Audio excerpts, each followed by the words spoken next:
Everyone laughed when Millionaire adopted a poor black girl, and it turned out she's a genius. The first time Ethan Grayson saw her, she wasn't crying, she wasn't begging for help. She was sitting on a cracked curb outside the group home. A little, black girl with bright red sandals, a faded blue top, and her arms crossed like she ran the whole block. Everyone else walked past her, but Ethan, in his ridiculous purple designer suit, gold-rimmed glasses, and that ever-annoying air of importance. He stopped. "Where's your mom, sweetheart?" The girl looked up at him, one eyebrow raised. "I don't know. Where's yours?"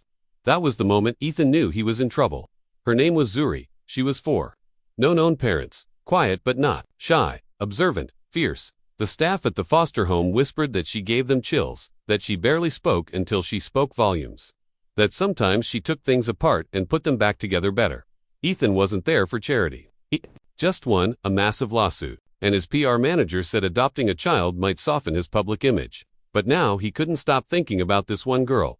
Not the cute babies, not the bubbly toddlers, just her. The serious one with the red skirt and the eyes, that made him feel like a liar. The paperwork was rushed.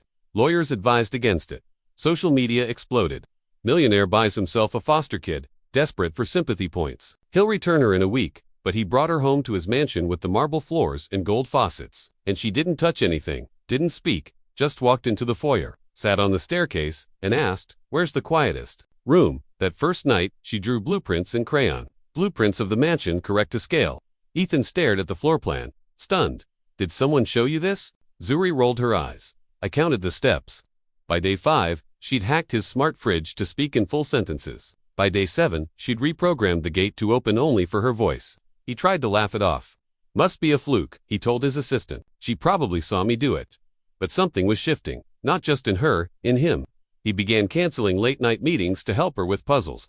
He turned off his phone during breakfast so she'd tell him her strange little theories about why clouds were just sad marshmallows or how electricity was probably lonely. And one evening, as he walked by the garage, he heard a buzzing sound. He found her surrounded by wires, batteries, and parts from his old coffee machine. What are you doing?" Zuri didn't even look up. "Building a friend." She'd constructed a small robot, blinking, worry, reacting to light and noise. "Where did you learn this?" "Watched, remembered, thought about it." Ethan sat down speechless. "You're 4, almost 5. And then for the first time, she smiled. But not everyone smiled with her.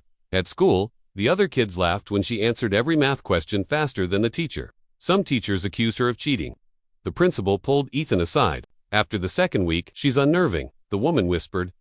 "It's not normal for children to process like this. Are you sure she belongs here?" Ethan's jaw clenched. "She belongs wherever she wants to be." But it got worse. One afternoon, Ethan returned home to find her on the mansion steps, hands on hips, waiting. "They told me I should go back where I came from." "Who?" "Everyone." He knelt down humiliated. He thought he was protecting her by throwing money at things. He never thought the world would push back this hard. Zuri didn't cry. She just stared at him with those same eyes from the curb. "Don't you get it yet?" She whispered. "I'm not a doll. I'm not your project. I'm not here to make you look good." "I know," Ethan said, voice breaking. I didn't know how much I'd care." Zuri looked down at him. "Then stop looking for the world's approval. Start looking at me." In that moment, on the marble steps under the weight of a red sunset, Ethan realized everyone had laughed when he adopted her, but he had no idea who he had just brought home. The following months weren't easy. Despite Ethan's best efforts to give her the world, Zuri didn't want it handed to her. She wanted to build it herself. When he gifted her a custom-built playroom filled with dolls, she turned them into circuitry holders. When a world-class tutor arrived to teach her math, she taught him about quantum logic gates. And when he finally hired a child psychologist, hoping to understand her mind better, the doctor left in tears. "She's beyond gifted," she said, voice trembling. "But more than that, she's guarded like someone who's had to earn everything, even love." Zuri remained a mystery. She would sometimes sit outside for hours under the giant sycamore tree, sketching designs that looked like blueprints for satellites. She barely smiled, but she always watched. One morning, Ethan found her in the kitchen, dismantling the microwave again. "Zuri," he snapped. "What are you doing now?" "Fixing the thing that makes your coffee explode," she muttered. Ethan walked away, muttering about chaos. But then stopped mid-hallway. He laughed. She had just noticed what he hadn't. She was doing more than fixing machines. She was fixing him. The National Robotics Competition was her idea. She snuck onto Ethan's laptop, registered herself using a fake birthdate, and submitted blueprints under the alias ZG404. When she was selected for the finals, Ethan only found out because a journalist called him. "Sir, are you aware your daughter's a finalist in a national AI design competition?" Wait, my what? At the event, hundreds of kids gathered with parents who were engineers, scientists, CEOs. Zuri was the smallest, the only black girl, the only one wearing red sandals and a hand-drawn schematic taped to her chest. The judges laughed when she approached until her robot spoke. Not pre-programmed, it responded, processed, evolved in real time. A mini AI with emotion recognition built from scrap garage tools and pure brilliance. By the end, the auditorium was silent. Then a standing ovation. The press swarmed Ethan. Where'd you find her? How'd you train her? Is this adoption real? And that's when Ethan made a choice. He dropped to one knee, put his hand on her shoulder. I didn't find her, he said into the microphone. She found me. She's not a project. She's not a miracle. She's Zuri Grayson, and I'll spend the rest of my life making sure the world sees her for who she is.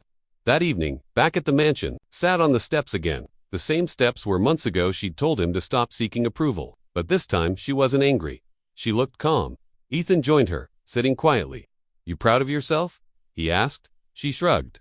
Maybe. It's just I used to think I had to prove something to everyone, that if I wasn't smart enough, they'd throw me away again. He turned to her. But now I know, I was never the problem. She paused. They were just too small to see me.